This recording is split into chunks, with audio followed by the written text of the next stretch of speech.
ॐ एदं विष्णुविचक्रमे त्रेधा निदधे पदं समूढमस्य पाग्गुसुरे स्वाहा। भगवते महाविष्णवे नमो नमः। नमस्कार, आप सभी का स्वागत करता हूँ आद्य शक्ति ज्योतिष कार्यालय में, जिसमें हम धर्म के सारगर्भित विषयों को लेकर चर्चा करते हैं। आज का हमारा विषय है पुत्रदा एकादशी। पुत्रदा एकादशी जो नाम से ही विदित हो जाती है कि इस एकादशी से या इस व्रत विधि विधान से या इस कथा अमृत से हमें क्या प्राप्त हो सकता है, उस विषय को लेकर आज हम चर्चा करेंगे। साथ ही किन किन राशियों को क्या क्या उपाय करने चाहिए जिनसे उनकी मनोकामना पूर्ण हो सकती है, उस विषय को लेकर भी आज हम गूढ़तम चर्चा करने वाले हैं। तो सबसे पहले एकादशी व्रत का महात्म्य कहूँगा और कथा कहूँगा। पुरातन समय की बात है, जब युधिष्ठिर महाराज ने भगवान श्री कृष्ण को पूछा कि श्रावण मास के शुक्ल पक्ष की जो एकादशी है उसके व्रत विधि विधान के बारे में मुझे बताइए, तब भगवान श्री कृष्ण अपने मुखारविंद से यह कथा सबको बताते हैं। आज हम उस कथा का आस्वादन करने जा रहे हैं। भगवान श्री कृष्ण कहते हैं, यह कथा द्वापर युग की है। उस समय महेशपति नामक एक नगर में या राज्य में एक महीजित नाम का पुण्य प्रतापी योगनिष्ठ योगों के द्वारा उसने पुण्य लोकों को अर्जित कर लिया है। अपनी प्रजा को जिसने पुत्रवत पालित किया हुआ है, ऐसा महीजित नाम का राजा हुआ करता था। उस राजा की कीर्ति चारों दिशाओं में दिगंतर फैली हुई थी और साथ ही उस राजा ने अपने पुण्य प्रताप से अपनी प्रजा में सुख समृद्धि शांति और ऐश्वर्य की स्थापना भी कर ली थी। जैसे जैसे दिन निकलते हैं उसको एक प्रश्न खाया जा रहा है। गुजराती में आपड़ा त्या कहेवत छे, चिंता थी चतुराई घटे, घटे रूप गुण ज्ञान, चिंता बड़ी अबागणी, चिंता चिता समान। यानी कि उस राजा को चिंता खा रही है। कौन सी चिंता खा रही है? कि उसके बाद इस राज्य को सही ढंग से संभालने वाला उसका उत्तराधिकारी अभी तक उसको नहीं मिला है। यानी कि गुजराती में कहेवाय कि एने त्या शेर माटीनी खोट हती, और उस कमी के कारण, उस खोट के कारण वह ज्यादा चिंतित रहने लगा। अनेकों उपाय करवाए उसने, बड़े बड़े यज्ञ करवाए, बड़े बड़े जप विधि विधान करवाए, लेकिन उसको फल रूप में संतति प्राप्त नहीं हो रही थी। संतति में पुत्र और पुत्री दोनों एक समान होते हैं। ये तो हमारे मन की विटंबना है या अभी हमारे समय की स्थिति का भाव है कि हम लड़का और लड़की में भेद कर रहे हैं। उसमें कोई भेद है ही नहीं। जो काम लड़का कर सकता है उससे बेहतर लड़की कर सकती है।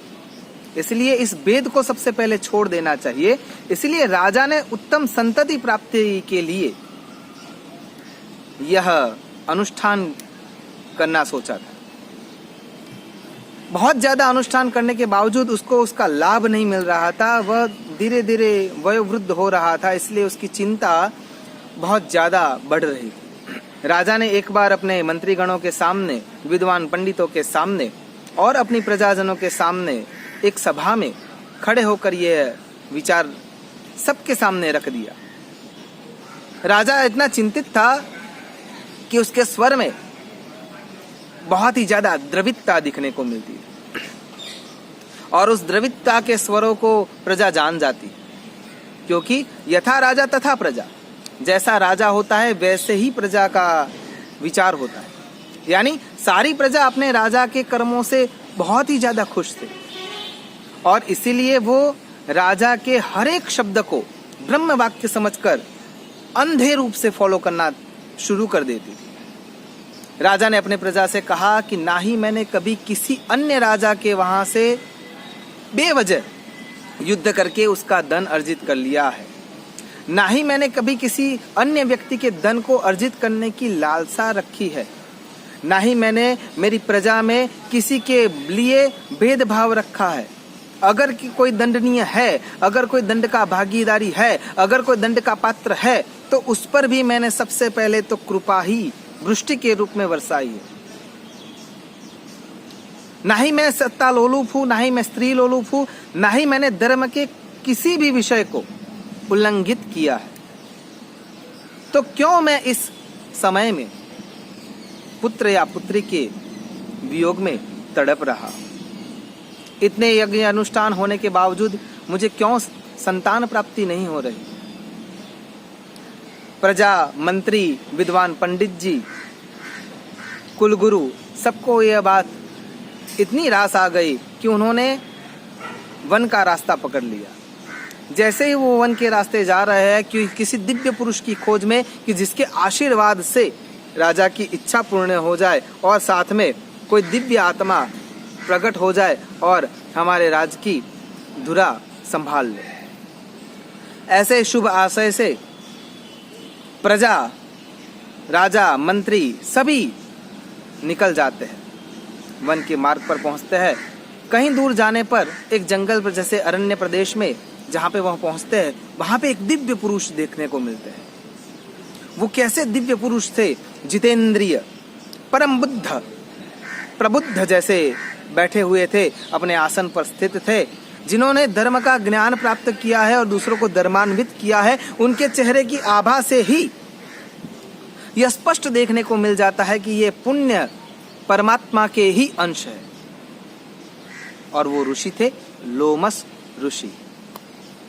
लोमस ऋषि के पास जाकर सभी प्रजाजन गिड़गिड़ाने लगते हैं, प्रार्थना करने लगते हैं, द्रवित हो जाते हैं और उनसे अर्ज करते हैं कि हे प्रभु, हमारे राजा ने ऐसा कौन सा अपराध कर दिया है जिसके कारण उसको संतति प्राप्त नहीं हो रही। और लोमस ऋषि वो ऋषि थे कि एक कल्प के अंत पर ही उनके शरीर की रुआंटी जो होती है वो गिरती थी, तब तक वो वहीं पे स्थिर रह जाते थे। इतने परम विद्वान, परम तेजस्वी, परम तपस्वी ऋषि। उनका हृदय हमेशा कोमल होता है, उनके मन में जो सरिता बहती है वो करुणा की सरिता बहती है। इसलिए उस सरिता के द्वारा, उस सरिता में जो जो स्नान कर लेता है वो अत्यंत पवित्र हो जाता है। इसलिए हमें साधु संतों का संगत कर लेना चाहिए, उनके साथ रहना चाहिए। तो लोमस ऋषि ने प्रजाजनों की उत्तम भावना को देखकर अपनी आंखें मूंद ली, समाधिस्थ हुए। उन्होंने जान लिया कि कौन सा कारण है और प्रजा को बताया कि इस जन्म में आपके राजा के द्वारा एक भी गलत काम नहीं हुआ है, लेकिन पूर्व जन्म में वो एक गरीब वैश्य हुआ करता था। अपने व्यापार को बढ़ाने के लिए उसने बहुत सारे गलत काम किए हुए थे। एक बार जब ज्येष्ठ मास की 10वीं तिथि थी, उस दिन से वो भूखा प्यासा यहाँ वहाँ भाग रहा है, खाना खोज रहा है, बिलख रहा है, भूख से तड़पा हुआ है और उस समय वो घूम रहा है, लेकिन 10वीं के दिन भी उसको कुछ प्राप्त नहीं होता। दूसरे दिन एकादशी का व्रत हुआ था, उसको तो एकादशी का व्रत करना नहीं था, लेकिन अनायास ही कुछ खाना को न मिलने के कारण वह एकादशी का व्रत भी उससे हो गया। और द्वादशी के दिन जब उसने एक सरोवर देखा, तब उसकी तृषा बुझाने के लिए वो दौड़ता हुआ, भागता हुआ चला जा रहा है। और वहां जब उसने पानी की अंजलि ली है, उसी समय एक ब्याही हुई जो गाय माता है, गवत्री है, वो वहां पे पानी पीने के लिए आती है और उस गाय को आपके राजा जो वैश्य के रूप में पूर्व जन्म में थे, उसने भगा दिया था मारकर।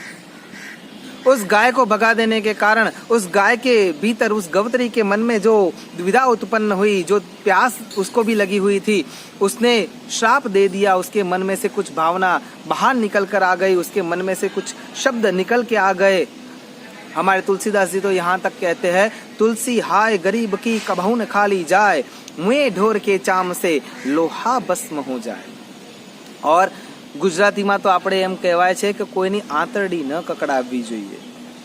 यहाँ पे उस गाय के मन में दुख हो गया, ग्लानि उत्पन्न हो गई और उसके मन में से जो श्राप निकल गया वो उस राजा को लग गया।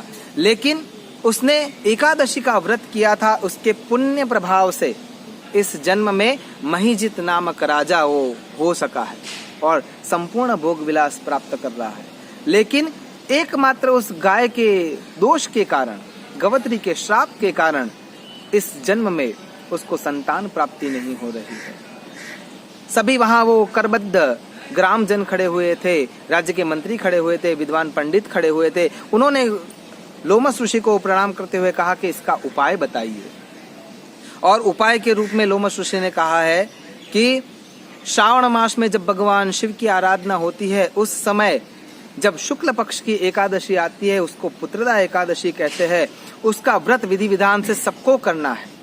और उस व्रत का जो फल होता है वो द्वादशी के दिन आपको पुण्य के रूप में आपके राजा को अर्पित कर देना है। उसके पुण्य प्रभाव से राजा के वहां मनोकामना पूर्ण करने वाला एक उत्तम संतान उत्पन्न होगा और आप सभी की रक्षा करेगा। यह सुनकर सभी लोग वापस जाते हैं, राजा को ये सारा वृतांत सुनाते हैं। जब शुक्ल पक्ष की एकादशी आती है श्रावण मास की, तब राजा और प्रजा सभी एक साथ व्रत विधि विधान करते हैं और द्वादशी के दिन राजा को वो सारा जो पुण्य उत्पन्न हुआ है उनके व्रत का या उनकी तपस्या का जो पुण्य प्राप्त हुआ है, वो सारा फल वो उनको दान में दे देते हैं। और उसके पुण्य प्रभाव से उनकी गुरु स्वामिनी 9 महीने के बाद पुत्र रत्न को जन्म देती है और वह रत्न समाज को, संसार को, उस राज्य को चलाने वाला बनता है। यहाँ पे कथा पूर्ण हो जाती है। अब जानने की बात है, द्वादशी के दिन ऐसे कौन कौन से उपाय है जिनके द्वारा यह व्रत पूर्ण होता है। आप अन्य वीडियो में जान चुके हैं कि एकादशी व्रत को किस ढंग से करना चाहिए। उस दिन भगवान श्री हरि विष्णु का यजन करना है, भगवान श्री हरि विष्णु को तुलसी दल अर्पित करने हैं, हो सके तो विष्णु सहस्त्र के पाठ करने हैं, उपवास ही रहना है, रात्रि को जागरण करना है, दूसरे दिन सुबह योग्य दान देना है। दान का महत्व द्वादशी के दिन बहुत ज्यादा होता है, क्योंकि आपने तपस्या आचरित करने के बाद जो फल स्वरूप में आपके पास परिपाक के रूप में बैठा हुआ है, मिला हुआ है, उसको आप साक्षी बनाकर दान दे रहे हैं। इसलिए दान का सबसे श्रेयस्कर अगर कोई दिन है तो वो होता है द्वादशी। और उस द्वादशी के दिन किस ढंग से किन राशियों को क्या काम करना चाहिए वह बताने जा रहा हूँ। हमें संतति प्राप्त करने का अगर विचार है और हम मेष राशि के जातकों में आते हैं तो हमें भगवान शिव की आराधना के साथ भगवान विष्णु की आराधना करनी है। उसमें भगवान शिव का महीना जो श्रावण मास चल रहा है, इसलिए जो हरा नारियल आता है उसको, उसके भीतर जो पानी होता है उसको गर्भोदक कहते हैं। उस गर्भोदक को भगवान शिव के ऊपर रुद्राभिषेक करते हुए अर्पित कर देना चाहिए, जिसके द्वारा आपके यहाँ उत्तम संतति प्राप्त हो सकती है। दूसरी बात मैं ये स्पष्ट कर देना चाहूंगा कि केवल एक व्यक्ति के पुण्य से पुत्र प्राप्ति या संतान प्राप्ति हो जाए ऐसा बहुत कठिन होता है। पूरे समाज ने, पूरे राज्य ने राजा के इच्छा को पूर्ण करने के लिए यह तपस्या की थी। इसलिए केवल हमारे अकेले के कर्म से ये फल सिद्ध नहीं हो सकता। तो हम क्या कर सकते हैं जिससे पूरा या बहुधा जीव जो होते हैं वो सारे हमारे लिए आशीर्वाद दे? तो उसके लिए होता है वृक्षारोपण। क्योंकि एक वृक्ष यदि हम डालते हैं जमीन में और उसको संभाल के उसको बड़ा करते हैं तो उसके ऊपर अनेक जीवात्मा फलते फूलते हैं और उन सबका फल हमें मिल सकता है। इसीलिए मेष राशि के जातकों को पीपल का पौधा, शास्त्र तो 11 कहता है, अगर 11 न हो सकते तो 8 लगा सकते हैं या 1 भी लगाना चाहिए। यानी उस दिन द्वादशी के दिन सुबह प्रातः काल में मेष राशि के जातकों को वहां पे जहां पे उन्होंने भगवान शिव को गर्भोदक अर्पित किया है वहां आसपास कहीं पीपल का पौधा अवश्य लगाना चाहिए।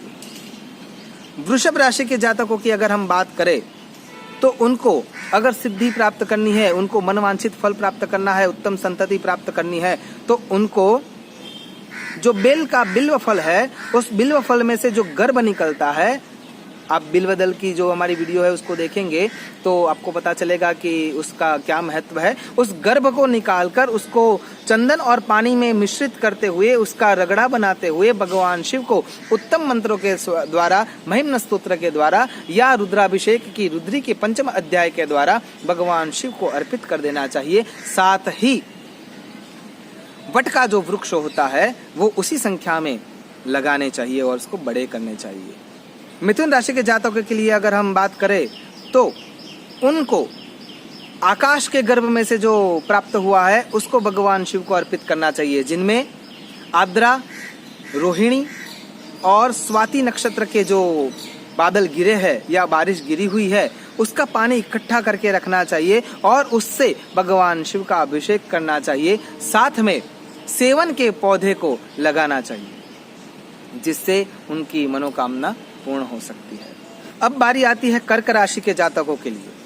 कर्क राशि के जातकों के लिए भी मेघोह वर्षति जो बादल बरसे हुए हैं उनके गर्भ में से जो पानी मिला हुआ है उसमें अगर पुष्य नक्षत्र के पानी को अगर आप एकत्रित कर लेते हैं और उस पानी से भगवान शिव को रुद्राभिषेक से पूजित करते हैं, साथ ही अगर वट वृक्ष को आप वहां पे बोते हैं तो आपकी मनोकामना पूर्ण हो सकती है।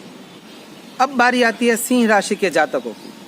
सिंह राशि के जातकों को बेलपत्र को बोना चाहिए और बेलपत्र के गर्भ में से ही जो द्रव्य निकलता है उस मुरब्बे को या उस गर्भ को लेकर, उस मकरंद को लेकर उसको पानी में या गंगा जल से मिश्रित कर कर भगवान शिव को अर्पित कर देना चाहिए, जिससे उनकी मनोकामना पूर्ण हो सकती है। अब बात करेंगे कन्या राशि के जातकों के लिए। कन्या राशि के जातकों को बेलपत्र और सेवन का वृक्ष साथ साथ लगाते हुए भगवान शिव को जो अनार के दाने निकलते हैं उस दानों को निकालकर उसका रस बनाकर भगवान शिव को अर्पित कर देना चाहिए। उसमें भी ओम त्र्यंबकम जजामहे सुगंधिम पुष्टिवर्धनम उर्वारुकमिव बंधनान् मृत्योर्मुक्षीयमामृतात् या बीज मंत्रों के द्वारा, बीज मंत्र हालांकि बोले नहीं जाते इसलिए महामृत्युंजय के आगे जो बीज मंत्र लगते हैं उस मंत्र के द्वारा अगर अनार का रस बनाकर वो भगवान शिव को अर्पित कर दिया जाए तो उनकी मनोकामना पूर्ण हो सकती है। तुला राशि के जातकों के लिए अगर मैं बताना चाहूँ तो तुला राशि के जातकों को जो हमारा श्रीफल आता है, जो सूखा हुआ होता है वो जो श्रीफल होता है उसको तोड़कर उसका जो पानी होता है वो भगवान शिव के ऊपर बिल्वाष्टक या शिवाष्टक या भगवान शिव का वेद सार शिवस्तव इन स्तोत्र के द्वारा भगवान शिव को वो अर्पित करना है और साथ ही उनको भगवान शिव के शिवालय के आसपास श्वेतार्क है या मदार है उसको बोना चाहिए, जिससे उनकी मनोकामना पूर्ण हो सकती है।